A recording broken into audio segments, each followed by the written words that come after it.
ela nunca tem a ver com a individualidade simplesmente das pessoas.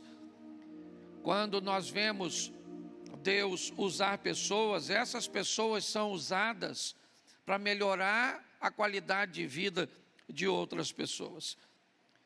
Então eu gostaria que você entendesse isso.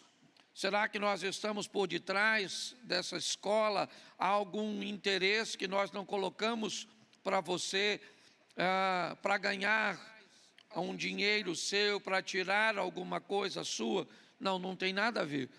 Entendemos que você pode buscar espaço em outros lugares, treinamentos bons, ferramentas extraordinárias, mas é importante você entender, quando você vai para um ambiente de treinamento, de ensino, duas coisas podem acontecer se você não obtiver o resultado desejado. Primeiro, você foi atraído para um conteúdo ruim. Alguém usou o marketing e o marketing foi tão bom que conseguiu te vender uma mentoria, conseguiu te vender um curso, conseguiu levar você para um ambiente onde o que você foi receber lá foi quase nada. Ou então, o segundo motivo de pessoas não conseguirem o resultado é porque não houve o engajamento necessário para que você mudasse a sua história. Às vezes, as ferramentas são boas, mas não há um comprometimento com aquilo, certo? O Alex disse algo que eu sempre levo comigo. Quanto mais cedo você fizer o que você precisa, mais cedo você vai poder fazer o que quer. Pessoas que começam a fazer cedo o que precisa, abrir mão do que quer para fazer o que precisa, pode ter certeza que essa pessoa, de forma muito prematura, vai poder se dar o luxo de fazer o que quer, mesmo que ele continue fazendo o necessário, certo? Inevitavelmente, ele poderia parar e simplesmente fazer o que quisesse, formatar o seu horário de trabalho, se trabalha de forma presencial ou home office, ele pode discernir que tipo de metas ele vai estabelecer para seus negócios. É assim que funciona. Então a proposta, eu vi que tem muita gente, provavelmente, que ouviu falar da escola de negócios e veio nos ver. Então, esse bate-papo, certo? Antes e depois, é muito importante com os alunos da escola, para que você entenda que não há, né? O Alex citou aqui a questão econômica, falando com muito cuidado e com muito zelo, sobre para onde é canalizado o valor para a estrutura da formatura. Mas o restante, o que nós fazemos é com o coração. Pessoas extremamente ocupadas. Deixa eu te falar uma coisa, essa turma que vem falar aqui não tem nenhum vagabundo, não. Ninguém vem para cá para falar porque não tem outra coisa para fazer, não. Certo? Essa turma é muita coisa, vem de longe, tem despesa para investir em você. Então, se você tiver a fim de fracassar, por favor, não venha na próxima aula. Lasque-se sozinho, certo? Porque a proposta é ver você vencer, tá certo? É assim que funciona. E quando o assunto é dinheiro, já vou entrar aqui, ok? No conteúdo. Quando o assunto é dinheiro, nós temos um problema.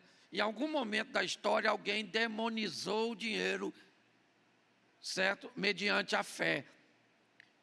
Então, alguém vendeu a ideia que se o cara vai morar para o céu, ou no céu, não pode ter dinheiro, porque dinheiro e Jesus não andam junto.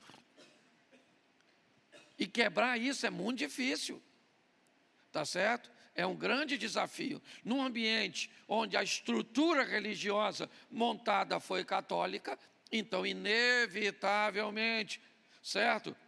Toda a história da pobreza se ramificou no nosso ambiente cultural, tá certo?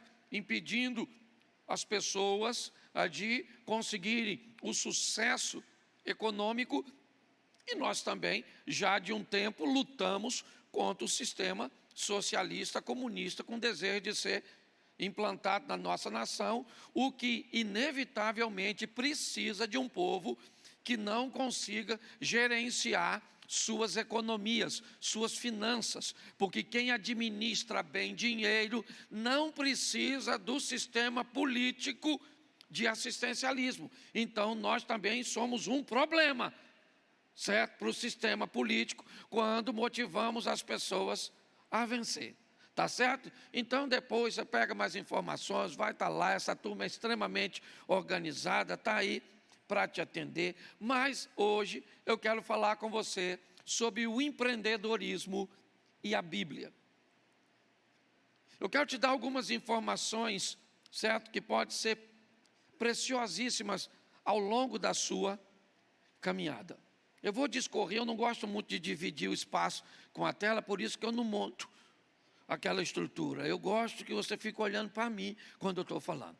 Mas se você quer anotar, pega seu dispositivo aí, tá certo? A minha proposta é conversar com vocês sobre ideia. Repita comigo, ideia. Realização, repita comigo, realização. Recursos. Trabalho. Administração e fé. Tá certo? Eu quero te ajudar biblicamente, te dando algumas informações, certo? Que leve você para a sua realidade. É importante você, quanto mais rápido você conseguir enxergar a sua realidade. Por exemplo, eu tenho hoje aqui uma pessoa que tem 7 funcionários e fatura em média R$450 mil por mês, com 7 funcionários. Isso significa, está dentro da pesquisa do Diogo, certo? A turma que tem menos de 10 funcionários. O cara com 7 funcionários tem uma arrecadação mensal, em média, de R$450 mil. Tá certo? O que indica que esse cara pode ser considerado alguém pequeno? Não. A empresa dele pode até ser vista como uma empresa pequena. É ou não é? Mas, na verdade, ela é uma grande empresa. Então, é importante nós entendermos isso. Então, eu quero começar com uma coisa que é importantíssima. Você entender o que é empreender. Tá certo? A palavra empreender, de uma forma muito simples, ela tem a conotação de realizar, de tornar uma ideia em algo verdadeiro de fato, em consumar. O indivíduo só pode ser considerado um empreendedor de verdade quando ele consegue fazer as coisas acontecerem. Empreender é realizar. Quem não realiza não pode ser chamado de empreendedor. E eu vou te mostrar esse caminho, certo? Bíblico.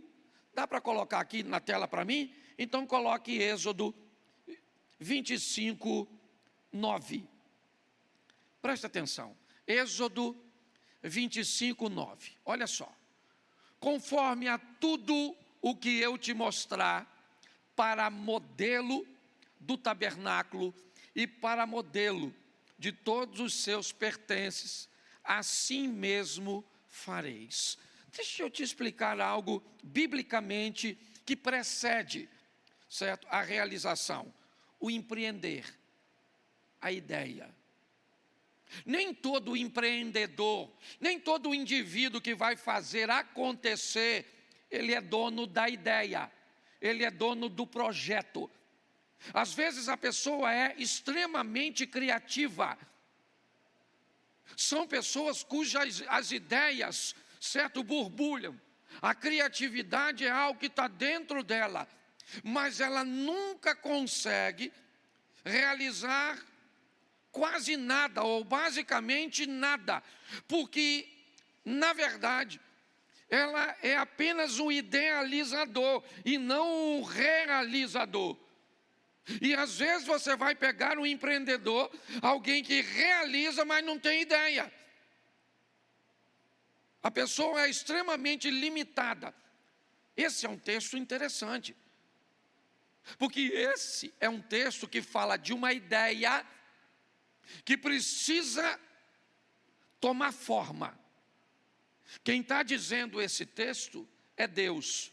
Deus está dizendo: conforme tudo que eu te mostrar, para modelo do tabernáculo você vai fazer. Olha o que Deus está conversando com Moisés. Deus está dizendo para ele: eu tenho uma ideia. Eu vou te dizer o que eu quero, eu vou te dizer como eu quero, as cores, as medidas, os formatos, os propósitos, eu vou te dar toda a informação, mas eu não vou fazer. Aqui nós vemos que a ideia precede a realização. Então é muito importante as pessoas terem uma ideia, certo? Bem formatada, bem estabelecida, certo? Se você não tem uma ideia bem estabelecida, inevitavelmente isso pode fazer com que seu projeto não vá muito longe. Ele não tem consistência. Se você observar e depois ler em casa, eu te sugiro que leia, para você ver tudo que Deus vai falar do tabernáculo. Eu quero dessa cor, eu quero dessa medida, eu quero dessa madeira, eu quero ouro aqui, eu quero aqui, certo? A roupa de quem vai entrar tem que ser desse jeito, o peitoral tem que ser assim, as pedras têm que ser posicionadas todas dessa forma. Observe que isso vai se tornar uma realidade, mas antes de se tornar, era apenas uma ideia. Eu conheço gente que é muito criativo. Aliás, eu tenho um conhecido, hoje ele mora nos Estados Unidos, e um dia ele me disse muito frustrado: cara, eu estou cansado, não vou dar mais ideia para ninguém, porque eu tenho uma ideia, quando eu vou compartilhar minha ideia, a pessoa vê que a ideia é boa, certo? Ela diz que vai me levar com ela quando a ideia se tornar realizável. Sabe o que ela fez? Ela pegou minha ideia, certo? Levou minha ideia, realizou minha ideia e não me deu nada. E isso não aconteceu uma ou duas vezes, não. Já aconteceu um montão de vezes. E quer saber de uma coisa, pastor Cláudio? Eu não dou nenhuma ideia mais para ninguém. Eu falei: o dia que você parar de dar ideia para os outros, certo? As ideias não vêm mais. Elas só vêm porque você entrega. E quando você entrega, uma nova vem. Então, ou você aprenda a identificar algumas pessoas que eu vou falar, porque tem gente que borbulha a ideia.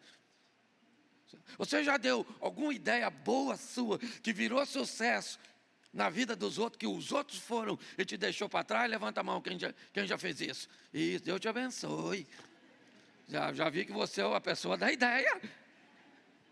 Certo? Então você olha esse texto: conforme tudo o que eu te mostrar para o modelo do tabernáculo, certo? Você vai fazer desse jeito. É como o texto, certo? Ou seja, Deus vai dar a ideia, e agora alguém vai ter que fazer isso se tornar realidade. Esse alguém é o Moisés. Nós vamos ver mais à frente. Mas é importante, porque se você é apenas o dono da ideia, mas não consegue tornar ela uma realização, a probabilidade de seu negócio, talvez você só esteja aqui na escola de negócio para você conseguir armar uma conexão com alguém que faz as coisas acontecerem. É muito comum a pessoa ter a ideia, aí ela trabalhou 30 anos numa empresa, aí ela pega a indenização dela toda, enfia numa ideia que é boa, mas não tem poder de realização. Ela não foi preparada para ser um realizador, para fazer as coisas acontecerem, certo? Aqui na escola de negócios você pode pegar ferramentas. A proposta é fazer você uma pessoa extremamente criativa, capaz de fazer a sua criatividade se tornar realidade. Por isso é uma escola de empreendedorismo. Uma escola de negócio. Para que você aprenda a fazer as coisas funcionarem. Preste atenção. Moisés é ele. Coloca, por favor, Êxodo 25, 8. 25, 8. E me farão um santuário e habitarei no meio deles. Olha só. A ordem foi dada ao empreendedor, alguém que era capaz de realizar. Deus dá a ideia, Moisés vai estabelecer a execução daquela ideia. Você precisa entender, e aqui nós vemos dois perfis. O perfil do que realiza, mas muitas vezes não tem criatividade, não tem ideia ou não tem outras coisas que eu ainda vou abordar. Mas tem gente aqui que qualquer ideia que você dê para a pessoa, qualquer uma. Tem gente aqui que se você falar que quer vender picolé, você vai vender mais picolé e vai ganhar mais dinheiro do que se você estivesse trabalhando de CLT. Você pode não enriquecer, mas você vai levar a sua vida para outro padrão. Quando você encontra um realizador, meu filho, o realizador, ele vende qualquer coisa. É ou não é? Ele faz acontecer. Agora você também precisa saber se o que você quer fazer vai levar você para os números que você gostaria de ter. Eu acho que um bom começo para a maioria de nós é olhar a nossa realidade. Eu vivi 13 anos da minha vida ganhando 2,5 salários. Criei meus filhos, certo? Passei necessidade, ok? Eu vivi minha realidade. Meu filho estudava num colégio particular quando eu fiquei desempregado. O que aconteceu? Eu fui lá e tirei meu filho. Na metade do ano consegui outro colégio para ele estudar? Sim ou não? Não, ele perdeu o ano. Morreu? Eu fiquei devendo o colégio da criança que eu não podia pagar? Não. Hoje está formado. Você consegue entender? Encarar a sua realidade é muito importante. Olhar para o momento que você está vivendo. Hoje as pessoas parecem que vivem de ilusão. Então é importante você... Quem eu sou? Eu sou um realizador, que não tenho ideia. Eu sou uma pessoa que tem ideia, mas não tenho poder de realização. A maioria das pessoas se encaixam nesse perfil.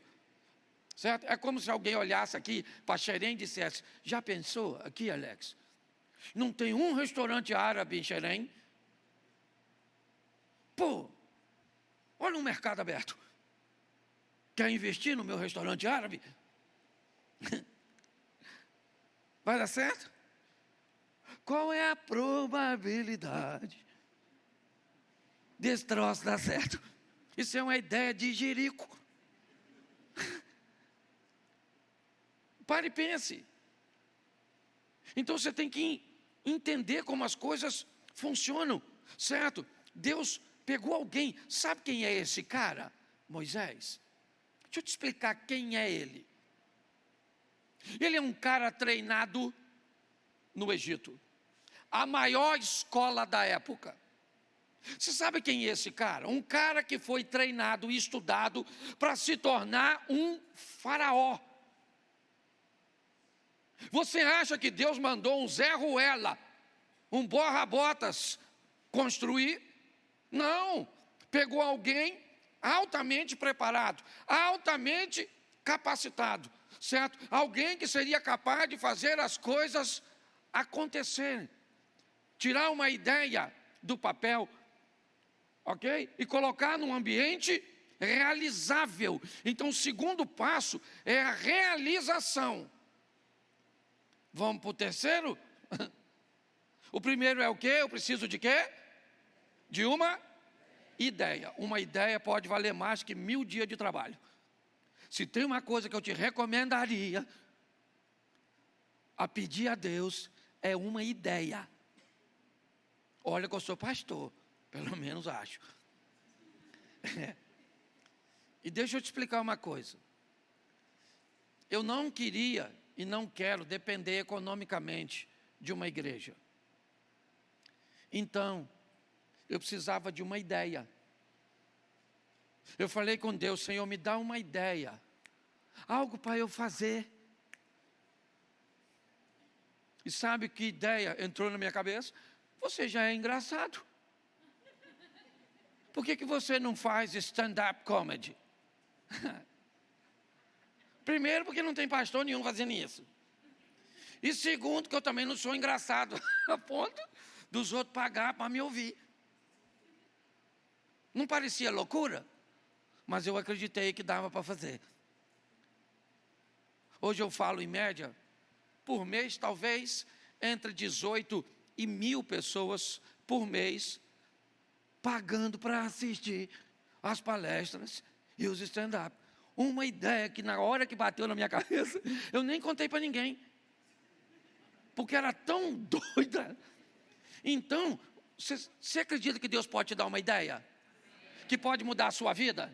E melhor, pensa, gente, eu vou falar para todo mundo, para eles sorrirem, se divertirem. Eu ainda estou alegrando os outros e os outros me alegrando. Olha que coisa legal.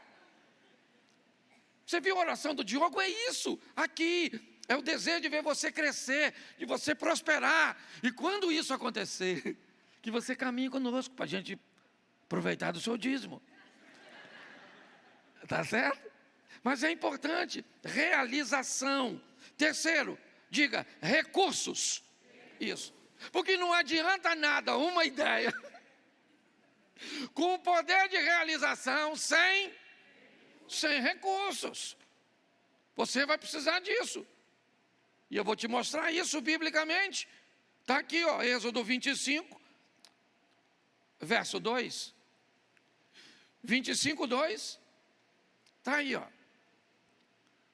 Fala aos filhos de Israel que me tragam uma oferta alçada de todo homem cujo coração se mover voluntariamente, dele tomareis a minha oferta alçada. Põe o 3. Esta é a oferta alçada que receberei deles: ouro, prata e cobre, vamos lá, e azul e púrpura, carmesim, linho fino, pelo de cabra, ó, pele de carneiro, tinta de vermelho, pele de texugo, madeira de acácia, vamos lá, azeite, certo, para a luz, especiarias para o óleo da unção, especiarias para o incenso, vamos lá, pedras de ônix, pedras de engaste para o éfode e para o peitoral, certo? Vamos embora, bota aí. E me farão um santuário e habitarei no meio. Então preste atenção, porque aqui nós já temos as três coisas. A ideia, que é construir um santuário. O empreendedor, que é Moisés, um homem capacitado para realizar. Mas agora precisa de um recurso. E o recurso está aqui. E eu quero que você preste atenção na variedade dos recursos. Você leu ouro, prata, bronze, madeira, pele, tecido, pedra. Tudo isso foi trazido como recurso. Mas não tem tabernáculo ainda. Só tem recurso. Do mesmo jeito que tem gente que tem ideia e não tem recurso, tem gente que tem recurso, mas não tem ideia. Tem gente que tem recurso, pode ter ideia, mas não é um realizador, não é um empreendedor. Tem gente que é um empreendedor, mas não tem recurso. Você consegue entender que às vezes o que você tem não é suficiente? E talvez essa escola, esse encontro, essas lições que você vem aprender aqui, tem a ver com que nesse meio tem alguém que não tem o que você tem e que tem o que você não tem. O que nós chamaríamos de uma sociedade, de alguém que ou pode caminhar com você, ou pode contribuir com o seu crescimento, certo?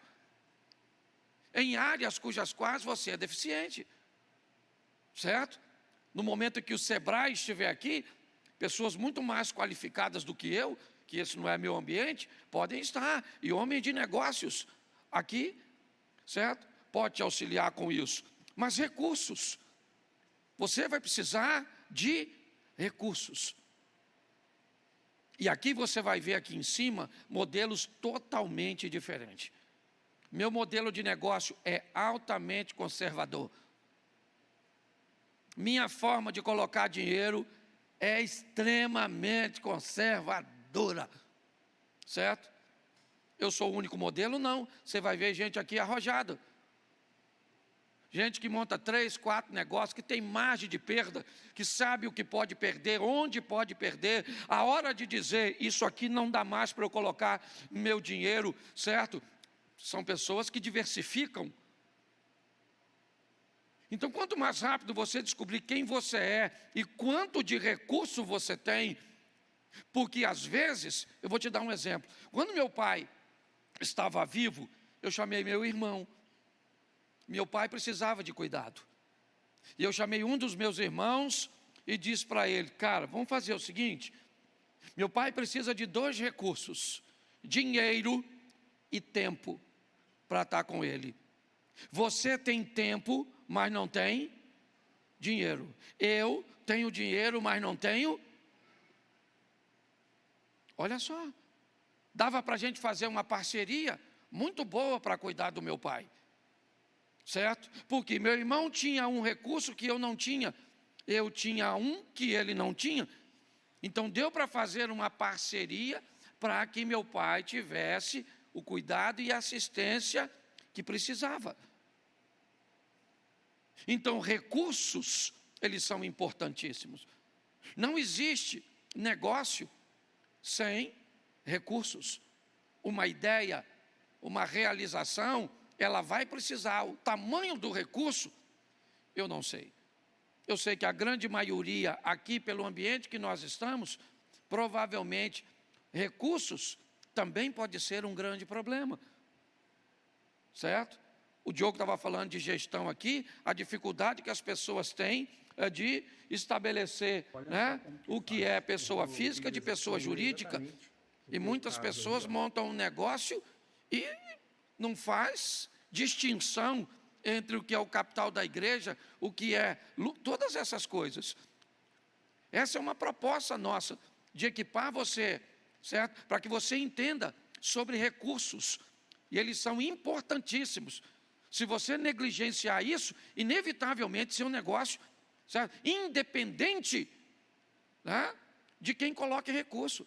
Aliás, se um dia você for chamado para colocar recurso num lugar, por favor, tenha muito cuidado, porque você pode perder o amigo, o parente e o dinheiro.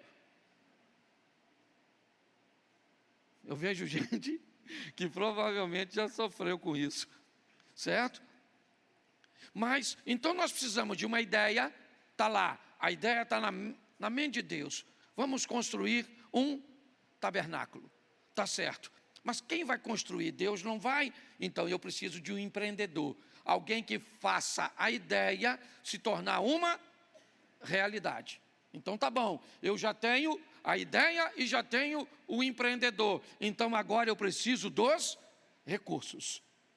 Então eu vou atrás dos recursos, tá certo? Eu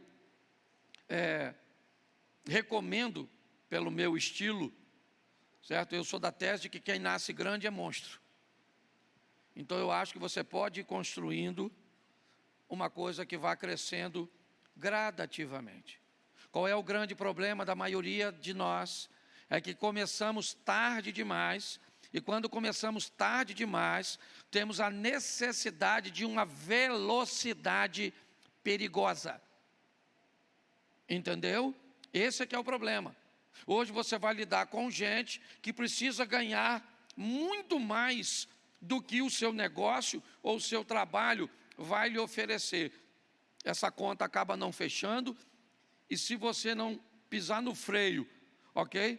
para entender a importância dos recursos, você pode se dar mal. Quarto, trabalho. Eu não vou usar texto agora para acelerar, mas preste atenção. Jesus disse algo muito poderoso: meu Pai trabalha até agora e eu trabalho também. Preguiçoso vai aprender com a formiga, é o que a Bíblia nos ensina. Mas preste atenção que essa questão de trabalho dentro do texto, ela é bem interessante. Porque preste atenção, Deus, para realizar o tabernáculo, a construção do tabernáculo, Ele tem o Moisés, beleza. Mas a oferta pedida por Deus foi específica: me tragam ouro, me tragam prata, me tragam bronze, metais. Me tragam peles de animais, que deverão ser tingidas. Me tragam madeira, me tragam pedras valiosas. Observe que para Moisés realizar aquilo, ele vai precisar de pessoas habilitadas para lidar com aqueles materiais. A mão de obra, esse talvez seja um dos maiores desafios hoje. O Diogo também estava falando disso aqui, certo? Meu pai foi pedreiro, meu sogro foi pedreiro, eu fui pedreiro, trabalhei de pedreiro em São Paulo. Hoje eu posso falar para você, eu entendo um pouquinho de obra, mas o cara que eu treinei para pedreiro, você sabe, hoje dificilmente você vai achar no Rio de Janeiro um pedreiro como o meu pedreiro. Trabalha há 22 anos para mim.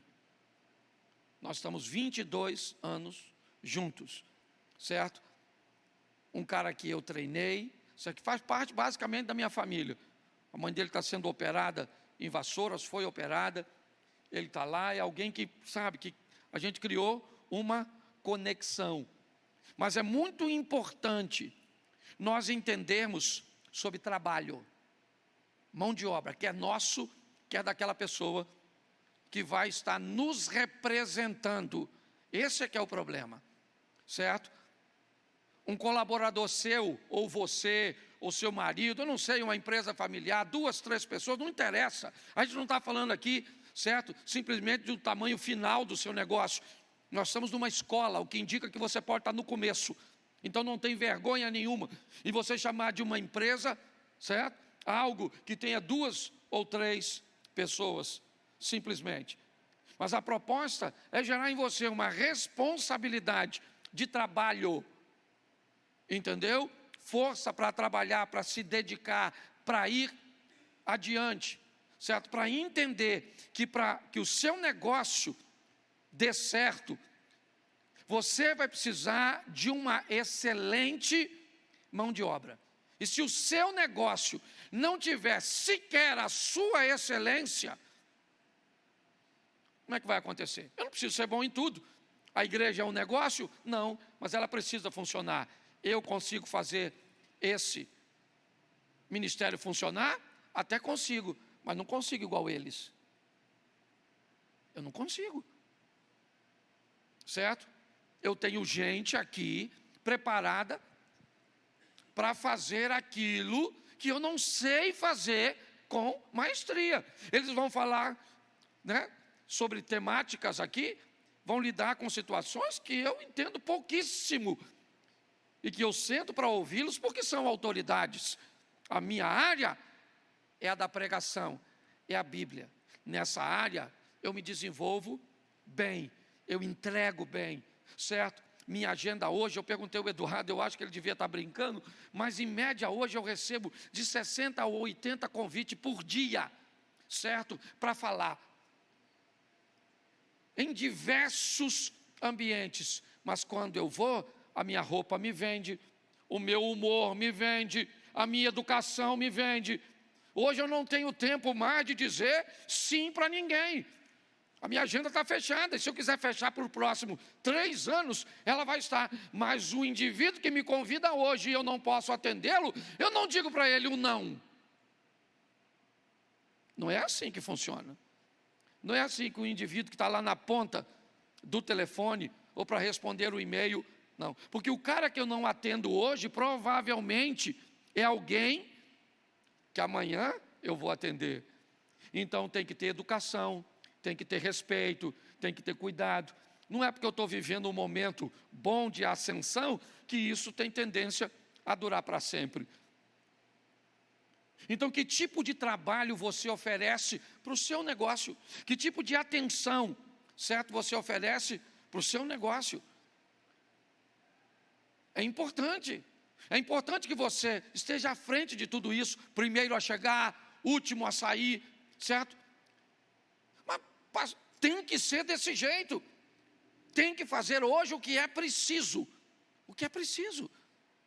É assim que funciona. Se você não tiver condições de fazer isso, é melhor ir para o CLT. Vai por mim. Porque para montar um negócio, certo, que te faça sofrer, ok? Que você sempre vai se sentir angustiado, apertado, ok? É melhor você ir para um ambiente confortável. Se é que eu posso chamar isso de conforto. Mas o trabalho, ele é importantíssimo. Então eu preciso de uma ideia. Eu preciso de um realizador, um empreendedor. Eu preciso de recursos. Eu preciso de trabalho, mão de obra, para a área que eu vou atuar. Quinto, eu preciso de administração. Olha, eu gosto muito de falar da nossa realidade, até porque isso aqui acontece no ambiente da igreja. A igreja tem 12 anos, vai fazer 12 anos, certo? Durante 5 anos, nós ficamos, desde quando a igreja começou lá, economizando, guardando dinheiro, para que uma hora nós conseguíssemos iniciar uma obra. Hoje nós temos aqui, passa aqui por domingo, aproximadamente 1.300, 1.500 pessoas nos 2 cultos. Nós temos aqui 6 ou 7 colaboradores ou funcionários, como queiram chamar. A nossa forma de administrar sempre foi muito realista. Eu vou dizer algo que é meu, porque eu estou aqui com a palavra, eu posso dizer. Dinheiro para mim se ganha primeiro para se gastar depois. Eu não gosto do ambiente onde pessoas gastam para depois. Eu não sou assim, eu tenho amigo que é. Tem uma turma aí arrojada que o cara não quer nem saber. Manda a bala, ok? E faz as coisas acontecerem. Mas não é o meu modelo. Então, o que a Bíblia fala sobre administração? Vamos lá. Tem um texto no Novo Testamento que diz assim: todo homem que desejar construir uma torre, ele deve se sentar primeiro para calcular. A torre é a ideia, ele é o executor, quem vai realizar. Os recursos, ok? Ele vai avaliar administrativamente se o que ele tem é suficiente para ele conduzir sua ideia num poder de realização. E o texto é bem claro.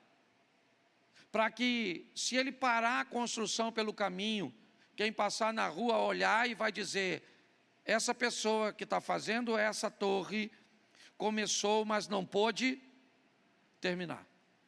Por quê? Simplesmente porque não planejou. Ela não colocou a administração ou aplicação dos recursos de forma correta. Dinheiro não é fácil de administrar. E a maioria das pessoas que tem problema com dinheiro, elas têm problemas com emoções. Essa é a grande verdade. É assim que funciona. Se você pega uma pessoa, a Bíblia diz que quem é fiel no pouco, é fiel no muito. Por quê? Porque a conversa aqui não é sobre recursos, é sobre postura. Ok? A pessoa que administra bem dinheiro, ela pode ganhar 2 salários. E se você perguntar a alguém que administra bem e ganha 2 salários, essa pessoa vai ter pelo menos aí, vamos dizer, nos últimos 2 anos, conseguiu guardar 700 ou R$1.000. Como alguém que ganha 2 salários consegue guardar alguma coisa? Consegue. O poder de administração bíblico, a Bíblia continua. Ela diz: qual é o rei que se vai à guerra antes de colocar seus soldados? Porque presta atenção, quando você vai ir para um negócio, não é só seu não. Sua mulher vai junto, seus filhos vão juntos, seus pais vão juntos. Tem uma turma inteira que vai com você. Se isso der ruim, não dá ruim só para você não. Então é muito importante o rei. Olha o que o texto diz: qual o rei que indo à guerra, antes de ir à guerra, ele não se senta para descobrir se ele, com o número de soldados que tem, certo? Ele é capaz de enfrentar o exército inimigo. Porque se ele descobrir que o exército inimigo tem mais soldados do que ele pode enfrentar, ao invés de ir para uma guerra, ele vai para uma pacificação, certo? Ele vai enviar um estadista para negociar um acordo de paz, porque ele não é louco. Então, administrativamente, é muito, olha para mim, administrativamente, é muito importante que você entenda sobre administração.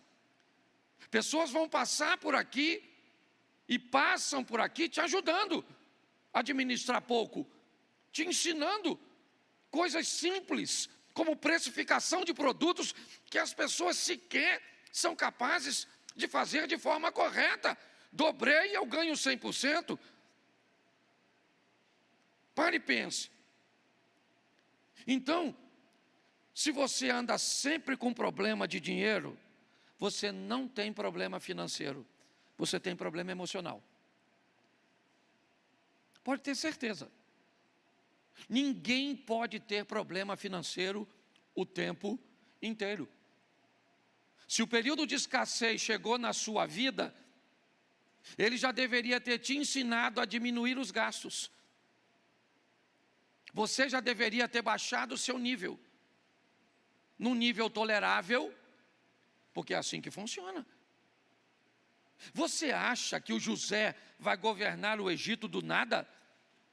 Ele sonha com sol e lua, 2 astros de governo do Gênesis. O sonho de José já dizia para ele: você vai ser governar. E vai governar o quê? Ele vai governar prosperidade e escassez. Onde ele aprende essas 2 matérias? Prosperidade, a casa do rico e poderoso oficial do faraó Potifar. Escassez, a prisão onde ele caminha 3 anos. Ele fica 10 anos estudando sobre administração em ambiente de prosperidade. E 3 anos estudando num ambiente de escassez. Você sabe por quê? Porque pessoas se perdem muito mais com muito dinheiro do que com pouco.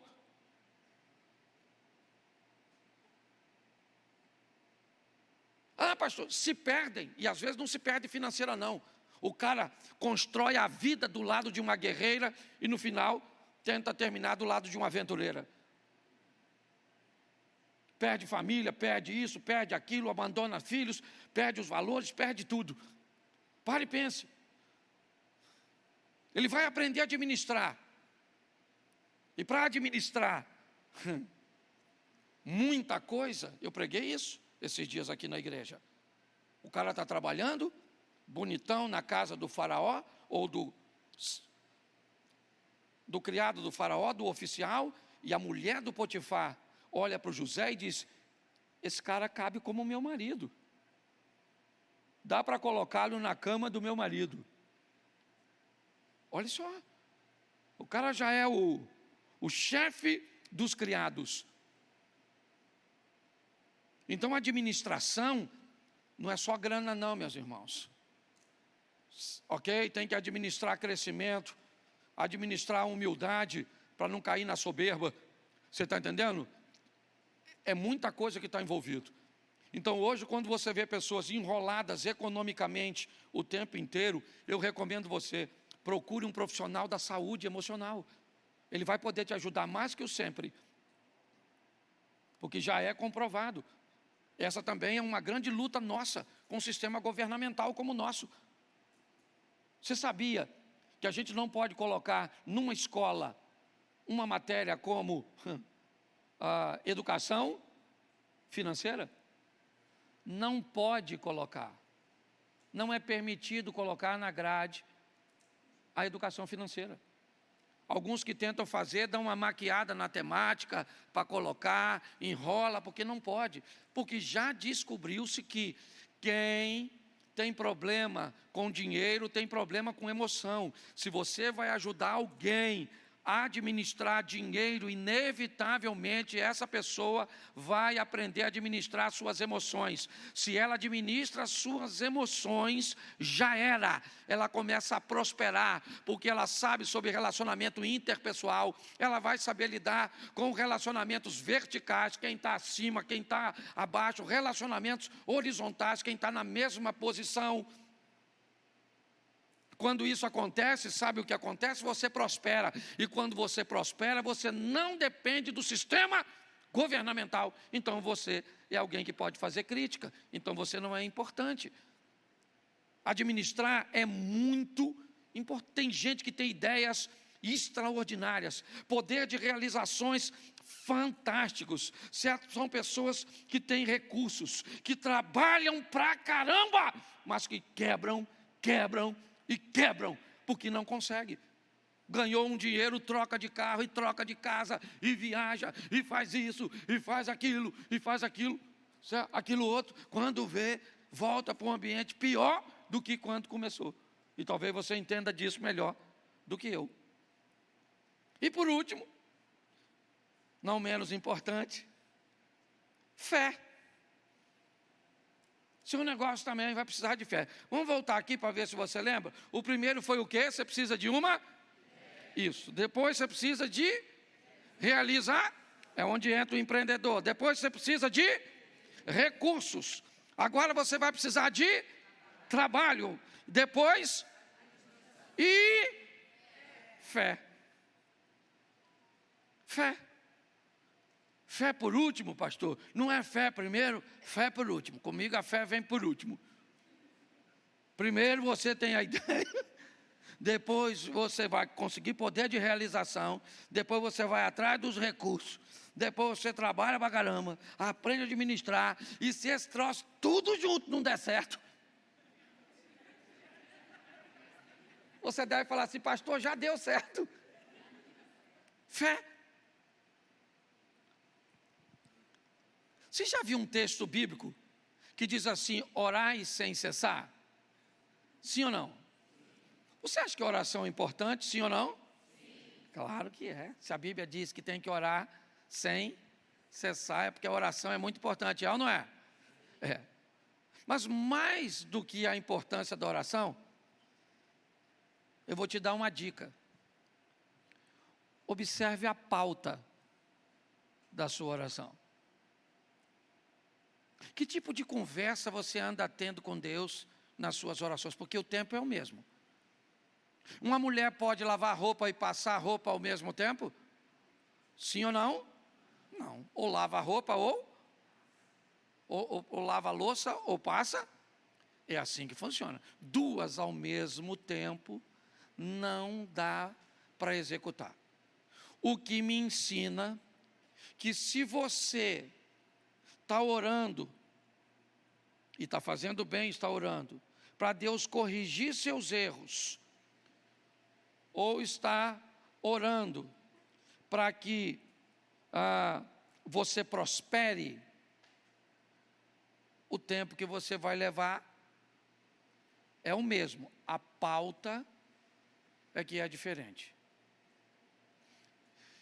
Eu vou te mostrar um texto agora, observe bem, eu vou fechar aqui. Gênesis 26, 12. Gênesis 26. Semeou Isaque naquela mesma terra e colheu naquele mesmo ano 100 medidas, porque o Senhor Bom, isso é fé. Esse cara coloca a semente num solo improdutivo. Era terra? Era, mas era desértica. A probabilidade dele ter êxito numa lavoura desse tipo, ainda mais com esse percentual de 100 medidas, é basicamente impossível. Isso é fé. Agora, tudo isso aqui começou na ideia de semear, na capacidade de tornar a ideia um canteiro de plantio. Para plantar, ele teve que ter recursos, quer mão de obra, quer semente. Teve que trabalhar duro, porque se trabalhar em solo fértil já é difícil, imagine naquele solo improdutivo. Só que ele sabia que não ia produzir. Não tinha como produzir. Então, esse cara, para fazer tudo isso, ele precisou da fé. O que eu estou querendo dizer a você é que a fé, ela não é que ela vai vir por último. É que tem coisas que você não vai poder resolver. E por mais habilidoso que você seja, por mais habilidosa que você seja, há circunstâncias que te fogem o controle. Aí sim, a sua fé, o mercado ficou ruim, certo? A concorrência se acirrou. Então hoje, o ambiente ou o mercado cujo qual seu negócio está inserido, seu produto, seu serviço, ok? É um mercado que ele tomou uma proporção onde o número dos seus concorrentes se tornaram grandes. O poder de compra deles é muito maior que o seu.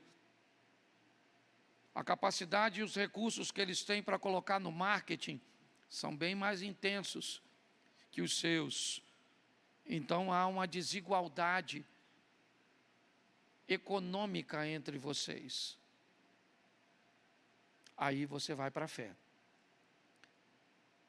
Aí eu vou dobrar meu joelho e vou dizer: Senhor, eu preciso da sua intervenção. Eu preciso que o Senhor envie clientes para mim, mediante ao que eu vivo e o que eu posso hoje, mediante a minha realidade. É assim que funciona. Quando nós colocamos essa sequência, biblicamente não tem como não dar certo. Primeiro porque eu ofereci o melhor que eu tinha. E se o melhor não foi o suficiente, eu levei para o meu melhor o meu Deus. Lembra? Deus está no meu negócio. Vai estar sempre.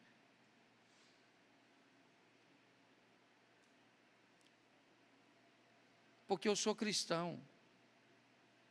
Cristão onde? Em qualquer lugar. Essa que é a grande questão. Eu não sou pastor, gente.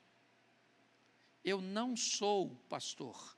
Eu estou pastor quando eu estou na igreja. Quando eu vou lidar com os meninos que trabalham para mim, eu não sou pastor. Eu sou o patrão. Para minha mulher, eu não sou o pastor.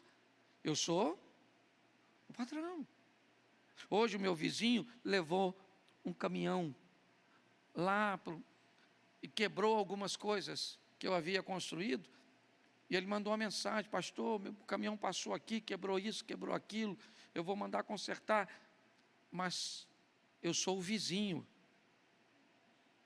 Eu vou visitar a minha mãe, ela não me chama de pastor. Os meus filhos não me chamam de pastor.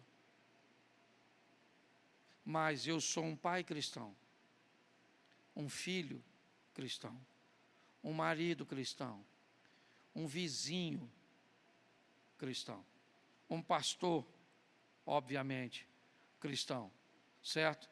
Um humorista cristão, um palestrante cristão.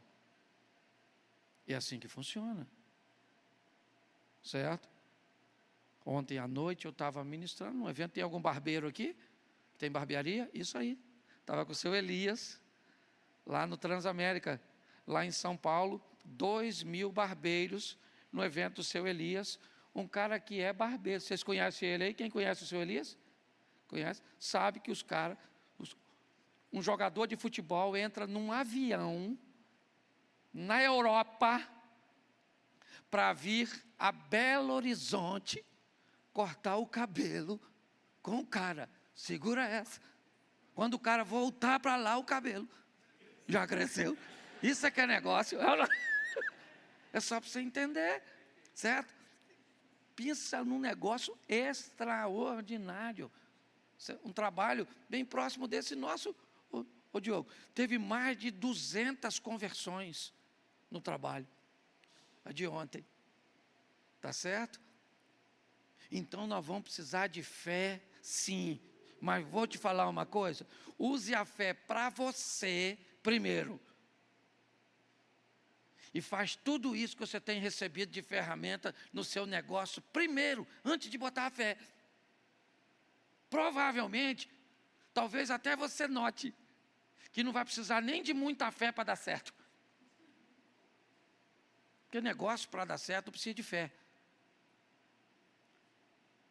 Precisa de uma boa ideia, de alguém que saiba executá-la, de ter os recursos. É assim, o trabalho, certo? A administração, é assim que funciona. Pastor, o que aconteceu aqui? Uns demônios lá, muito doidão, uns demônios, pegavam um maluco lá que andava pelado, atacando os outros, voava em cima dos outros lá, o maluco, gritava no sepulcro, atacando os outros, perigosíssimo. O tal do gadareno, dormia no cemitério. Sabe o que os demônios foram para gadareno? A oportunidade de Jesus entrar na vida dele. Quando Jesus acaba de desembarcar, olha o que o demônio diz: o que tenho eu contigo, filho do Altíssimo, para você vir aqui me perturbar? O demônio sabia o que Jesus foi fazer lá. Que demônio bem informado. Jesus olhou para o demônio e falou: como é que é o seu nome, querido? Ele falou: meu nome é Legião, porque nós somos montar uma facção. Jesus falou: não quero saber a quantidade, sai desse moço agora. Aí tinha uns porquinhos dando um rolezinho lá. Aí o demônio falou: a gente pode entrar nos porquinhos? Ele falou: nos porquinhos pode, só sair do moço. Entrou nos porquinhos, jogou os porquinhos dentro d'água, os porquinhos tudo sufocou. Aí quem é que chegou? Os caras que criavam os porquinhos. Ele falou: cadê os porquinhos que estavam aqui? Não tinha um montão de porquinhos aqui, golinha mesmo? E alguém falou: matador de porquinho, aquele lá, ó. Foram lá e falaram para Jesus: você matou nossos porquinhos? Ele falou: não, foi suicídio. O senhor vai embora agora, vai embora agora. Some daqui. Eu imagino o discípulo falando: acabamos de chegar, mano. Foi uma tempestade lá, um maluco aqui, quer ver que tem outra tempestade para nós voltar? Aí, o ex-endemoniado falou, aí Jesus, falou uma coisa para tu, deixa eu ir contigo, poxa. Já estou vestidinho, pô. Deixa eu ir. Jesus falou, não vai rolar não, mano. Já estou com um pessoal aqui ruim. Mais um. Fala o seguinte, vai para a tua casa, vai para os teus e mostra. Não é fala, mostra. Vai, deixa eu ver como é que está essa tradução. Vai, anuncia-lhes. Vai, mostra para eles, com o seu estilo de vida, com o que eu fiz por você, quão grandes coisas fez o Senhor por ti e como teve misericórdia.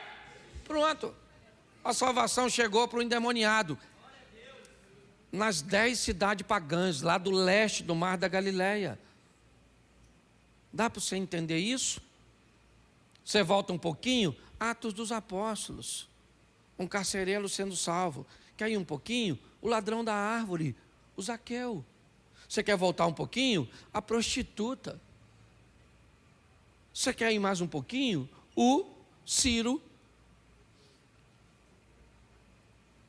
Me ajude, por favor.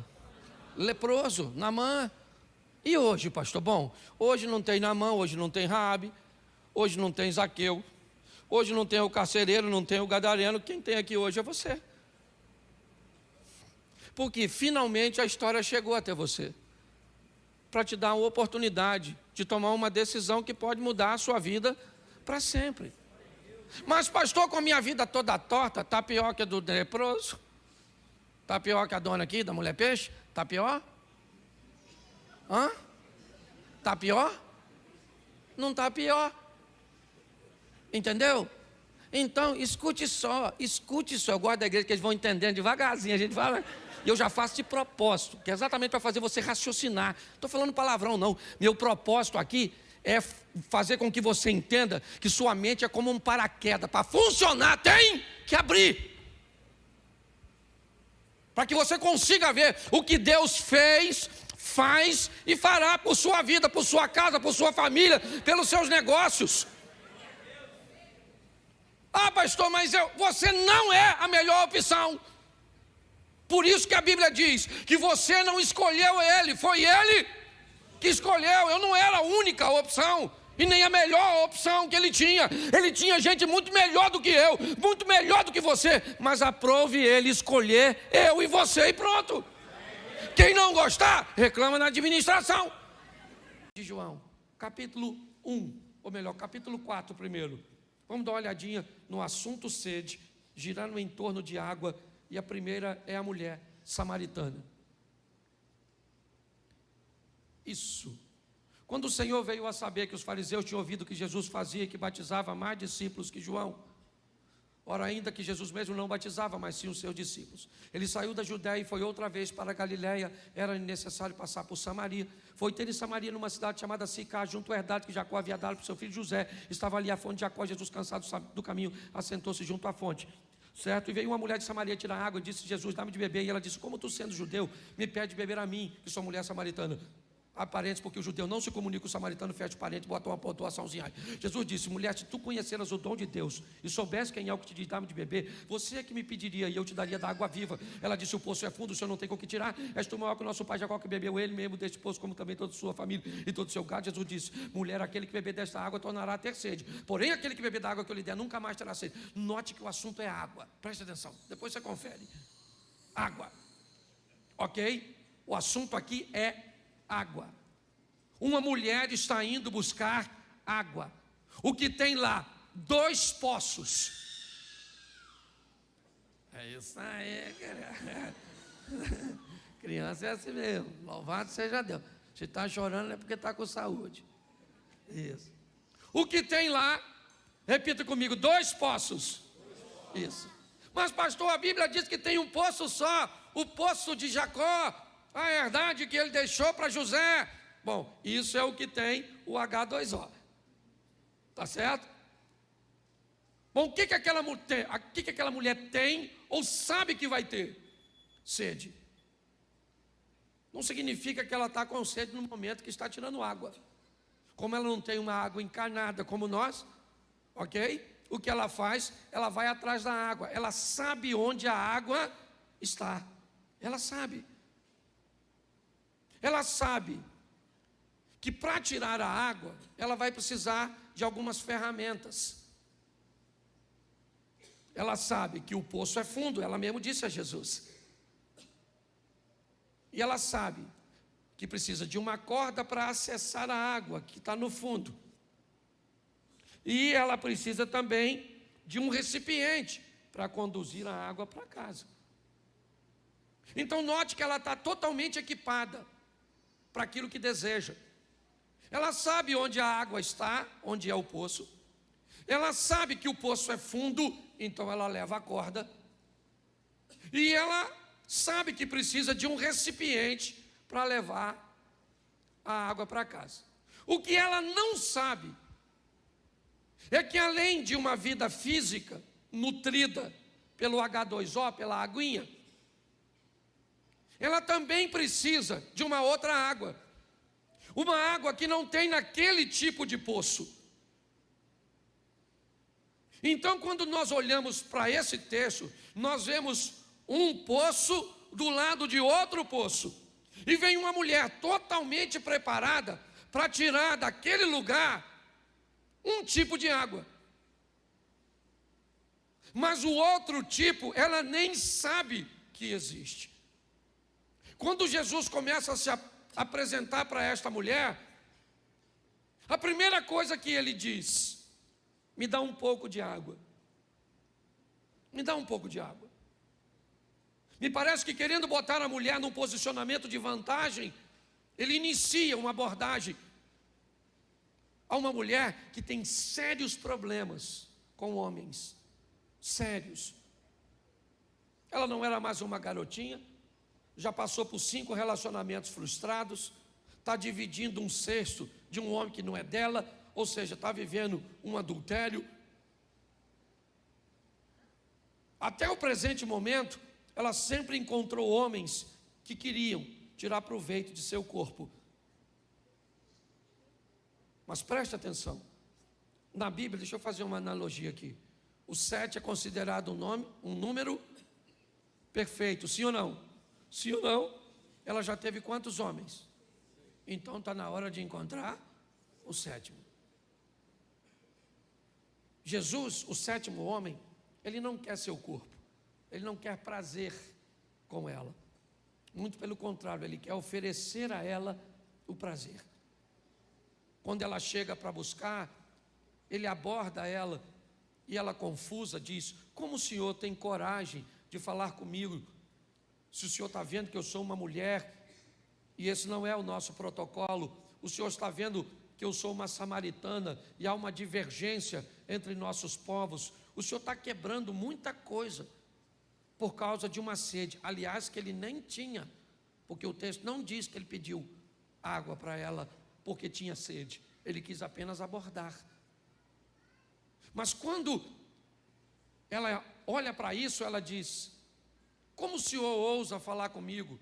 Ele diz: se você conheceras o dom de Deus e você soubesse quem eu sou, você é que me pediria água. Ela disse: aí o senhor não está entendendo. Deixa eu explicar uma coisa: o senhor não tem como me dar água, porque se o senhor tivesse como me dar água, o senhor já teria bebido. Eu vou falar para o senhor, o poço é fundo, e eu não estou vendo o senhor com nenhuma ferramenta capaz de tirar aquela água. E ele está dizendo: mas eu não estou falando daquela água, eu estou falando da felicidade que você está buscando. Eu estou falando da plenitude que você está buscando na vida. Eu estou falando que você, mulher, está buscando felicidade, satisfação, prazer e realização no poço errado, com decisões erradas. Porque é isso. Qual é o problema da felicidade? O problema é que todo mundo deseja alcançá-la,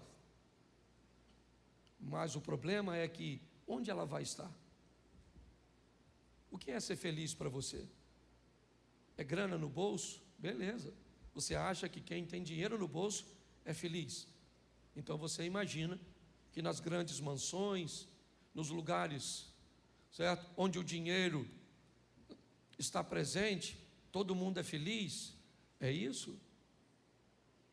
Bom, eu vou ser feliz se eu tiver filhos. Então todo mundo que tem filhos é feliz. Eu vou ser feliz se eu casar. Então todo mundo que casa é feliz. Eu vou ser feliz se comprar uma casa própria. Então quer dizer que uma pessoa que não tem muito dinheiro, que não tem filhos, que é solteira e que mora de aluguel, ela é sentenciada à infelicidade? Não. Jesus está mostrando para ela o seguinte: a senhora tem sede. E quando é sede do seu corpo, a senhora sabe onde buscar e tem ferramentas para levar. Mas quando é sede de alma, eu vou falar para a senhora: eu sou, certo, uma fonte de água viva, que vou entrar na senhora e a senhora nunca mais vai ter sede. Nunca mais a senhora vai precisar de nada para te fazer feliz, porque feliz eu vou te fazer feliz. Você está entendendo? Hoje as pessoas estão buscando por isso. Eu quero ser feliz se eu tiver isso, eu não vou ser feliz, eu não vou. Então tá bom. E se você não alcançar o que quer? Você mesmo determinou a sua infelicidade. Se eu não tiver filho, eu não sou feliz. Então tá bom, cara. É isso, sua felicidade está condicionada a essa situação. E se você não alcançar? Porque às vezes o que você almeja tanto para você, não é o que Deus tem para você. E aí? Engole essa. Mas sabe o que me encanta? É que ela não entende, mas entra no negócio. Ela falou: o poço é fundo, o senhor não tem com que tirar. O senhor é maior que o nosso pai Jacó, que bebeu ele mesmo deste poço, toda a sua família e todo o seu gado. Jesus falou assim: ô mulher, vou falar uma coisa para tu. Escute só. Quem beber dessa água, volta aqui para buscar amanhã. Agora, quem beber de mim não precisa de ir mais a lugar nenhum, porque eu sou suficiente para fazer qualquer pessoa ficar saciada. Ela pensou que ele estava falando da água. Ela falou assim: aí Jesus, então me dá dessa água aí, para eu não vir mais buscar essa. Ele deve ter falado: difícil.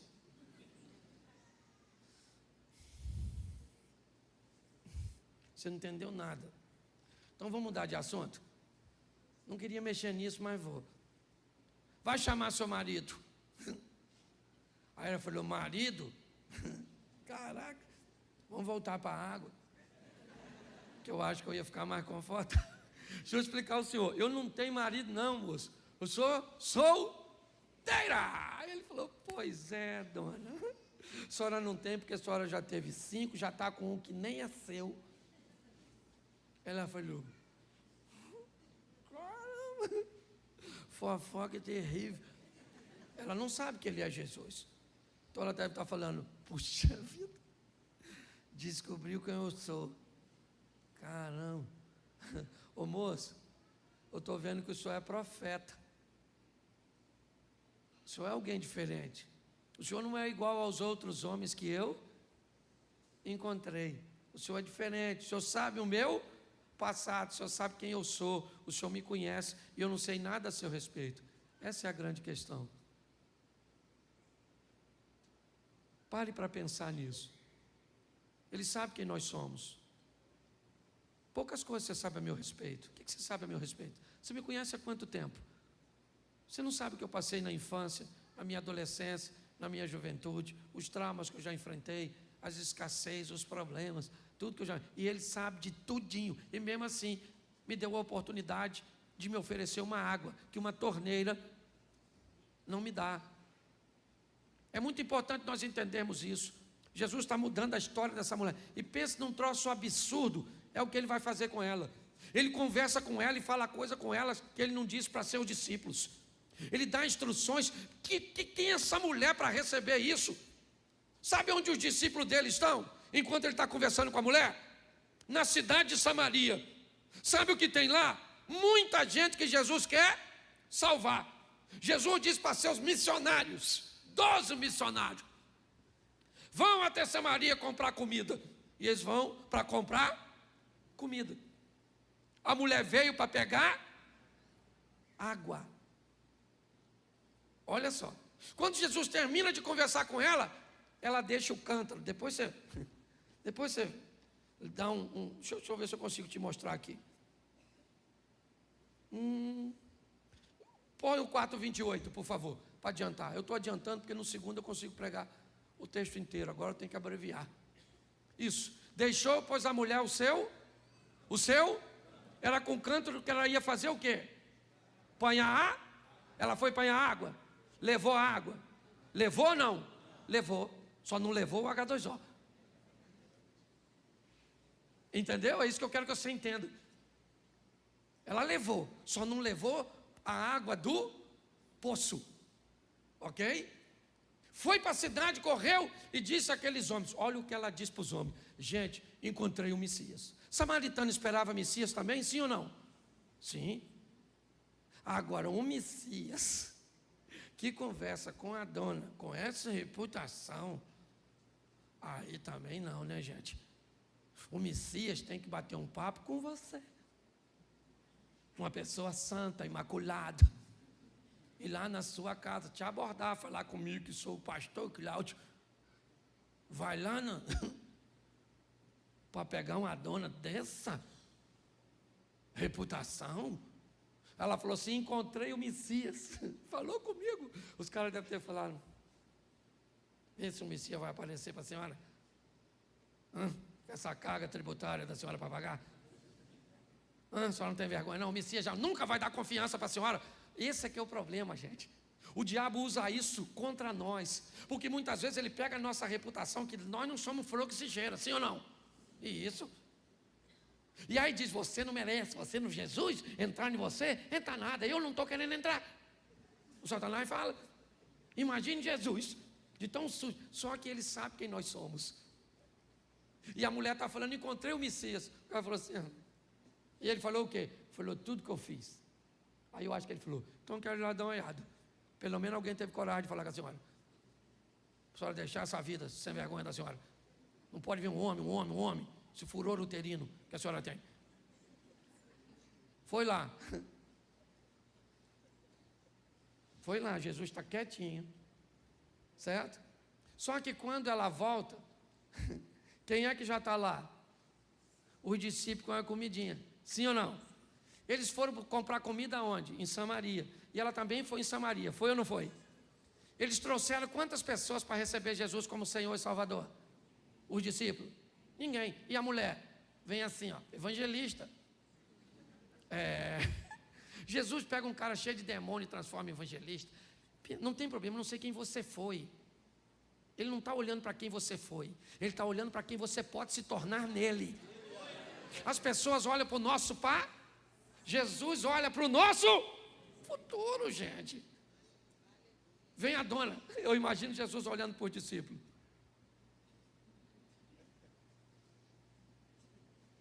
Aquilo é que é evangelista. Olha como é que a dona vem cheia de alma e vocês vêm cheio de sacolinha do supermercado. O que é que ela trouxe? Gente que também tinha sede.